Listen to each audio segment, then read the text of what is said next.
예, 오늘 새벽 한미 정상회담이 열린 가운데 방미 중인 국내 4대 그룹도 미국에 44조 원 투자를 약속했습니다. 양국 간의 실질적인 협력으로 우리 경제에 밝은 청신호가 켜질 것으로 기대를 모으고 있는데요. 이 시간 김대호 경제학 박사와 함께 자세한 내용 짚어보겠습니다. 어서 오십시오. 네, 반갑습니다. 예. 말씀드린 대로 조 바이든 대통령이 한미 정상의 공동 기자회견 모두 발언 중에서 우리 기업인들한테 감사를 표했죠. 예. 네, 대통령이 이 정상회담 직후에 발표하는 공동선언문이나 공동성명 이런 과정에서 네. 기업인을 특히 지목을 해서 감사하다, 미국 말로 땡큐 하는 것은 매우 이례적인 현상입니다. 세 번을 했더라고요. 예. 예, 그렇습니다. SK라든지 네. 또는 삼성, LG, 현대 여기서 같이 수행한 이런 CEO들을 직접 진행해서 좀 일어서시라. 고맙다 이런 표현까지 했어요. 예. 그만큼 바이든 대통령 입장에서는 이번 한미 정상회담에서 한국과 미국 기업의 경제 협력, 그중에서도 특히 우리나라의 4대 그룹의 미국 현지 투자에 매우 지금 고맙고 감사한 그런 모습이에요. 이제 그도 그럴 것이 바이든 대통령 입장에서는 취임 이후에 미국 경제의 재건, 특히 그 반도체 독립, 또 전기차로서의 전환 이런 몇 가지 프로젝트를 추진하고 있는데요. 거기에 한국 기업들의 지금 그래픽에 나오고 있는 이 삼성이나 LG, SK 이런 현대자동차의 투자가 바이든 대통령의 정책을 적극 지지하고 자금원이 될 수 있다. 그런 면에서 굉장히 고무적인 것 같아요. 네. 지금 삼성은 170억 달러, 또 LG와 SK가 배터리 140억 달러, 현대가 74억 달러, 또 그 밖에도 SK 하이닉스가 10억 달러 이렇게 합하면 예. 전체적으로 우리 돈으로 약 44조 정도가 돼요. 44조란 돈은 우리나라 1년 예산의 약 한 8 내지 9% 되는 적지 않은 돈이고 또 그 투자의 내용, 질적인 면에서도 상당한 효과가 있을 것으로 보입니다. 예, 그렇군요. 지금 말씀하신 대로 저희가 사실 그 몇억 달러 이렇게 얘기하니까 감이 잘 안 와서 그런데 이게 보니까 2017년 전임 트럼프 행정부 때는 52개 기업이 가긴 했지만 그때보다 기업은 줄었지만 돈은 투자 규모는 엄청 늘었더라고요. 그렇습니다. 한마디로 양보다는 실속과 질의 투자라고 볼 수가 있습니다.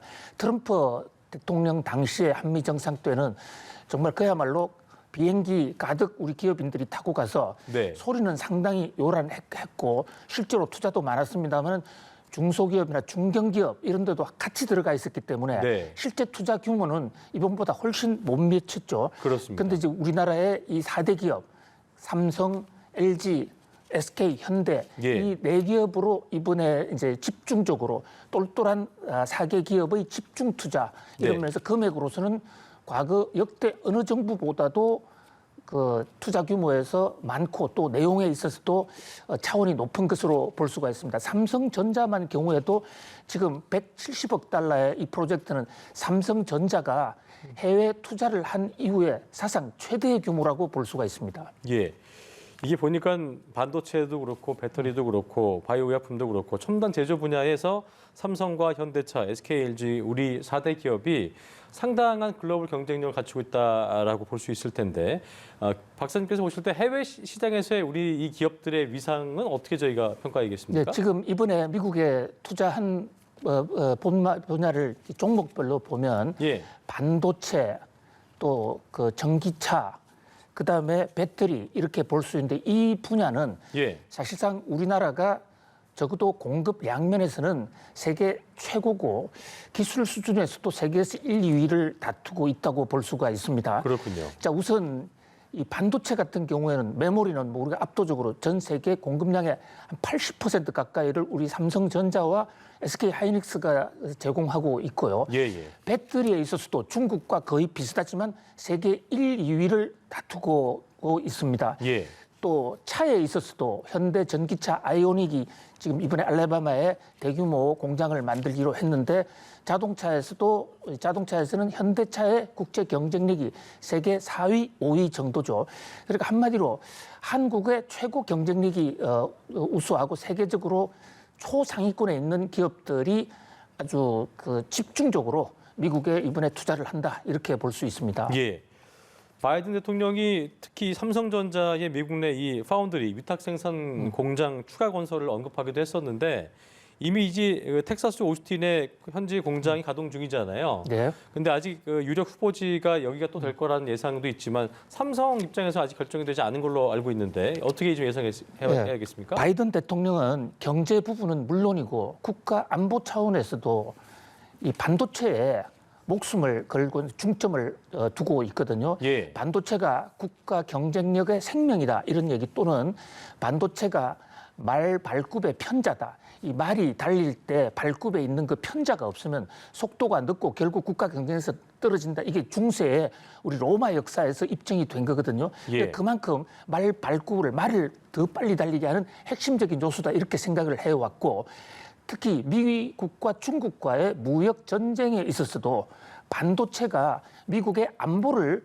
담보할 수 있는 핵심이다 이렇게 주장을 해왔습니다. 예. 잘 아시는 대로 반도체는 미국의 페어차일드 또는 인텔이 만들어내고 인류 최초로 산업화를 시켰고 지금도 기술력에서는 상당히 앞서 있습니다만은 최근 한 10여 년간 생산 제조 분야에서 미국이 상당히 좀 소홀히 하는 바람에 전 세계의 반도체 제조 생산에서는 한국과 대만, 그러니까 한국의 삼성전자, SK 하이닉스, 대만의 TSMC 이 회사들이 많이 지금 주력을 해서 미국의 시장 점유율 비중이 한때 40% 같은 게 지금 10%대로 떨어져 있어요. 예. 이것을 획기적으로 끌어올려서 미국의 안보와 경제를 반석 위에 놓겠다고 했는데 이번 삼성전자의 이 텍사스 오스틴 공장에 20조 원 투자는 트럼프 대통령의 이런 꿈을 실현해 줄 수 있는 아주 효자가 될 것으로 보이고요. 삼성이 지금 미국의 텍사스에 공장이 있습니다. 그런데 이것은 과거에 이 D램 반도체 또는 낸드 플래시와 같은 메모리 부분도 중요합니다만은 조금 덜 기술 집약적인 데 비해서 이번에 새로 짓기로 한 것은 바로 시스템 반도체, 흔히 우리가 비메모리라고 그러죠. 그 반도체에서의 대량 생산을 할 수 있는 파운드리 공장을 만드는 것이거든요. 그렇게 되면 미국 현지의 반도체 생산이 다시 40%대로 올라갈 수 있는 미국 반도체 굴기의 한 초석이 된다. 그런 면에서 바이든 대통령은 상당히 지금 고마워하고 있는 것으로 보입니다. 그렇군요. 이게 저희가 추가 증설하는 오스틴 외에도 뉴욕도 그렇고 애리조나 같은 후보지를 놓고 주정부들과 이제 삼성 측에서 세제 혜택 협상을 이어가고 있는 것으로 알고 있는데 이번에 구체적인 어떤 투자 지역도 그렇고 시기 발표가 좀 연계될까요? 어떻게 좀 보세요? 예, 지금 가장 이제 핵심은 우리가 투자를 하기로 한 것은 결정이 됐지만 예. 우리가 이렇게 투자를 하는 데 따라서 미국은 과연 우리 투자 기업에 뭐를 해줄 수 있느냐. 예. 특히 이제 문제가 되는 요즘 서로가 반도체 기업을 유치하려고 있는 상황에서 세액 감면이라든지 세금 혜택을 얼마나 줄 것인가. 이게 첫 번째 관전 포인트고요. 또 두 번째는 이 반도체를 만드는 데 있어서 물과 전기가 매우 중요합니다. 최근에 텍사스 오스틴에 전기 공급이 잘 안 돼서 예. 삼성 반도체가 생산에 차질을 빚은 적이 있지 않습니까? 그런 면에서 안전적인 전기 확보, 또 물을 제대로 보장해달라. 문재인 대통령도 이번에 비즈니스 포럼을 통해서 미국이 전력과 용수를 안정적으로 공급을 하고 한국 기업에 대해서 세제 혜택을 달라. 이제 그 결과에 따라서 어느 주가 더 안정적인 분위기를 보장을 하느냐에 따라서 삼성전자의 어떤 최종 투자지가 결정이 될 것으로 보이는데요. 네. 현재로서는 텍사스 오스틴이 일단 유리한 고지를 점한 것으로 보입니다. 예. 삼성전자가 2012년이나 27년에 중국 시안 공장에다가도 이제 12조 또 8조 원 규모의 파운드리 투자를 했었는데 이번에 이제 20조 원인가 더 많은 규모죠. 이걸 들여서 반도체 파운드리 공장을 구축하는 거는 뭐 당연한 얘기일 수도 있겠습니다만 미국 시장이 가장 큰 잠재력이 있다라고 본 걸까요? 어떻게 해석해야겠습니까? 예, 두 가지 측면에서 굉장히 큰 의미가 있다고 보는데요. 지금 예. 말씀 주신 대로 우선 미국 시장이 크고 발전 가능성이 있다는 그런 측면, 그렇고 특히 미국에서 이 파운드리 공장이라는 것은 예. 대량 생산, 주형을 가지고 대량 생산을 해야 되는데 설계 회사로부터의 발주가 있어야 되는데 미국의 반도체 설계회사, 우리가 흔히 그것을 팹리스라고 합니다. 예. 펠비스, 퀄컴 같은 회사들이 많이 있거든요. 그러니까 서로 연계하면 앞으로의 그 생산 시너지가 많이 올 수 있다. 그것이 첫 번째 이제 기대 효과고요. 예. 두 번째는 이 미국과 중국과의 어떤 그 경쟁 구도에서 미국 입장으로서는 최근 들어서 상당수의 반도체를 중국에 의존함으로써 미중 무역 전쟁이나 안보 전쟁이 생겼을 때 여차해서 중국이 반도체 공급을 끊었을 때 미국의 안보가 위협될 수 있다 이런 어떤 위기감이 상당히 많았거든요. 그렇군요. 그래서 미국이 안보 차원에서 국방 수권법까지 동원해 가면서 미국의 반도체를 지금 키우려고 하는데 거기에 우리가 이제 전략적으로 참여하게 됐다는 의미가 있고요. 예. 또 하나는 지금 코로나 팬데믹 이후에 국제 반도체 공급망이 굉장히 중요해졌습니다. 예. 반도체는 분업이 많이 돼 있어 한 업체, 한 기술만으로서는 성공하기가 어렵거든요. 그런데 최근에 팬데믹 상황이 생기면서 어떤 지역에 갑자기 어떤 특정 품목의 반도체 공급이 안 되면서 글로벌 공급망이 흔들리고 특히 여기 최근에 차 반도체가 부족해서 차 생산이 안 되는 예. 그런 문제가 있지 않습니까? 맞습니다. 그런 어떤 공급망, 글로벌 서플라이 체인에 우리나라의 기업이 중요한 역할, 파운드리라든지 또는 시스템 반도체의 한 축을 맡게 됐다. 그런 면에서 미국만 좋은 것이 아니라 우리도 좋은 거네요. 예, 우리나라 예. 이 전자업체, 반도체, 배터리 입장에서도 네. 상당히 승화하는 그런 시너지 효과를 가질 수 있다. 이래서 상당히 기대를 모으고 있습니다. 알겠습니다. 한미 정상이 이 밖에도 이제 전기차 배터리 동맹도 선언을 했다는 분석인데 미국 내 부족한 이 반도체 또 배터리 생산 시설을 늘려서 중국을 견제하는 의도가 있다는 해석을 뭐 방금 전에 해주셨습니다만 한국 기업의 역할이 어떻게 좀 작용을 할까요?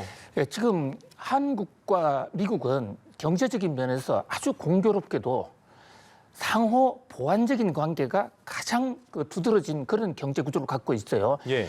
이를테면 미국이 잘하는 품목은 한국이 좀 빠져 있고 예. 한국이 잘하는 업종이나 한국이 잘하는 분야에서는 미국이 좀 빠져 있는 이걸 보다 더 구체적으로 좀 말씀드리면 미국은 설계 기술이라든지 원천 기술에서는 여전히 세계 1위입니다. 예. 그런데 미국은 그동안 인건비가 많고 들고 또 노조 문제가 있다 보니까 이런 그런 설계를 기반으로 해서 물품을 직접 만들어내는 제조 부분에서는 좀 등한히 한 게 사실이에요. 그랬군요. 그 제조 부분을 한국이 지금 가장 앞서 있거든요. 예. 그렇다 보니까 한국의 이 제조 역량과 미국의 개발 기술이 합치면 세계 최고의 환상적인 어떤 경제팀을 만들 수 있다.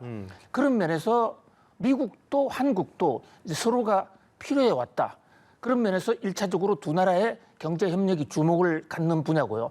특히 이제 미국으로서는 그동안에 많은 제품의 그 원천 기술은 미국이 갖고 있으면서도 그것을 움직이는 몇 가지 소재 부품 쪽에서 중국의 의존을 좀 많이 해왔습니다. 이를테면 배터리 부분은 지금 중국이 세계에서 가장 앞서 있어요. 그렇군요. 그런데 바이든 대통령이 전기차를 본격적으로 만들어서 친환경적인 산업을 좀 일으키겠다라고 하는데 배터리가 전부 중국에서 오다 보니까 중국 경제 의존도가 상당히 심한데 이 대목을 한국이 획기적으로 수입 대체제적인 대체 시장으로서의 역량을 발휘해 줄 수 있다. 그런 면에서는 상당히 미국 입장에서는 뭐 고마울 수가 있고요. 네. 특히 반도체 같은 경우에는 미국과 중국이 안보 전쟁을 하는데 최근에 바이든 대통령 직후에도 미국의 미사일 공장에 대해서 미사일 회사에 대해서 중국의 미사일 회사에 대해서 미국이 견제를 한 적이 있거든요. 그런데 그거 알고 보니까 미국으로 날아올 수도 있는 중국 미사일에 핵심 부품 반도체가 들어가더라. 그 반도체를 규제하면 중국과의 무역 전쟁이나 안보 전쟁에서 유리한 고지를 담을 수 있는데 그 반도체 생산에서 중국 의존도가 높았는데 이것을 한국이 대처해 줄 수가 있고 반도체는 우리 제조 역량이 중국보다 훨씬 더 앞서 있습니다. 지금 시안에 있는 공장을 말씀하시는데요. 예. 시안에는 약 한 10조 정도 투자를 했어요. 예. 시안의 파운드리 공장은 사실 삼성전자의 메모리 부분이 많이 넘어가 있어요. 메모리 부분은 기술 역량에서도 비메모리보다는 조금 기술 집적도가 좀 더 떨어지거든요. 그러니까 규모 면에서도 중국에 들어가는 것에 비해서 이번에 미국에 새로 투자하는 게 2배 이상 늘어난 것은 물론이고 그 품목, 그 파운드리 공장에서 생산하는 제품도 기술 축적도 면에서는 비교할 수 없을 정도로 중요한 대목이 이번에 삼성전자의 미국 공장의 그 투자에 포함돼 있다 이렇게 말씀드릴 수 있습니다. 알겠습니다. 자, 문 대통령 남은 일정으로 이제 조지아주에 건설 중인 SK 이노베이션 배터리 공장을 방문하게 되는데요. 미국의 이제 포드 전기차에 싣게 될 배터리가 이곳에서 생산될 예정이라고 합니다. 향후에 이제 산업이 확대되는 거 여부에 따라서 SK가 미국 내 추가 투자도 검토하고 있다고 하더라고요.